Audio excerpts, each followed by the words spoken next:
আসসালামু আলাইকুম। আজকে আমি রুই মাছের ঝোল করে দেখাবো। ফার্স্টে আমি পাতিল বসায় দেব।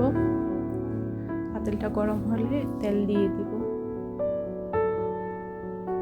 তো পাতিল গরম হওয়ার পরে তেল দিয়ে আবার যখন তেলটা গরম হবে একটু নাড়াচাড়া করে পরে আমি 8 পিস মাছ রান্না করে আমি 1 কাপ পেঁয়াজ কুচি দিব। দিয়ে পেঁয়াজটা ভালো করে ভেজে লবণ দিয়ে দিব। আমি সবসময় পেঁয়াজ ভাজার মধ্যে লবণ দিই, তাইলে একদম ভালো স্মেল আসে। তারপরে একে একে আমি রসুন বাটা দিয়ে দিব, আধা চামচ রসুন বাটা, পেঁয়াজ 1 চামচ দিয়ে ভালোভাবে নাড়াচাড়া করে ভেজে নিব।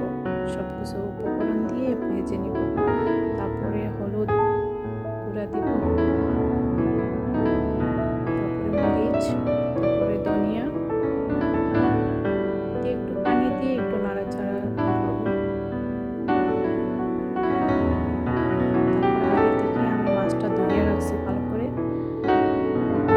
মাছটা ছেড়ে দিব। ছেড়ে আমি এটাকে ভালো করে কষায় নেব। কষানো শেষ